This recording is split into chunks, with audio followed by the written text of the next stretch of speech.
बातमीतील घटनेच्या वास्तविकतेची तुलना थेट पाहत रहा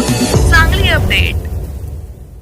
लोकनेते नामदार डॉक्टर सुरेश भाऊ खाडे यांनी ग्रामीण आणि शहरी भागाचा विकास करत असताना 12 बलुतेदारांना सोबत घेऊन विधानसभेचा सर्वांगीण विकासासाठी अहोरात्र काम केले असून त्यांच्यावर टीका करत असताना सिद्धार्थ जाधव यांनी ग्रामीण भागात जाऊन जनतेशी संवाद साधावा आणि मगच दिशाभूल करणाऱ्या टीका कराव्यात असे आवाहन भाजपाचे मिरज तालुका प्रभारी धनंजय दादा कुलकर्णी यांनी केले। मिरज विधानसभा मतदारसंघातील बौद्ध स्तूप असतील, समाज मंदिर असतील, विविध धर्माचे धार्मिक स्थळ असतील, मिरजेचा पवित्र दर्ग्याचा विकास असेल, दंडोबाचा विकास असेल, अंगणवाडी, मॉडर्न स्कूल, मॉडर्न दवाखाने, राष्ट्रीय महामार्ग, रेल्वेच्या पायाभूत सुविधा, अंतर्गत सुविधा, शेतकऱ्यांच्या पाण्याचे प्रश्न, ग्रामीण भागातील रस्ते, गटारी, पिण्याच्या पाण्याचे प्रश्न, शेतकऱ्यांच्या विजेचे प्रश्न या सर्वांच्यासाठी मोठ्या प्रमाणात निधी आणून मिरज विधानसभा मतदारसंघाचा कायापालट करण्याचे काम सुरेश भाऊ खाडे यांच्या माध्यमातून झाले असून त्यांच्यावर टीका करून आपल्याला उमेदवारी मिळेल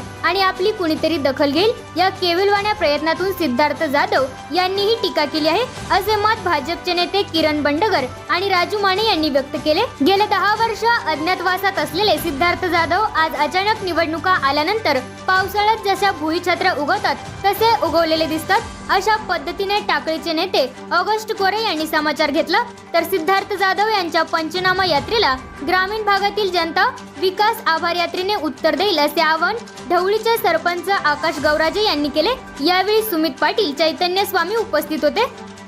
लोकनेते नामदार डॉक्टर सुरेश भाऊ खाडे साहेब अशा विकास पुरुष असणाऱ्या आमच्या नेत्यांच्यावर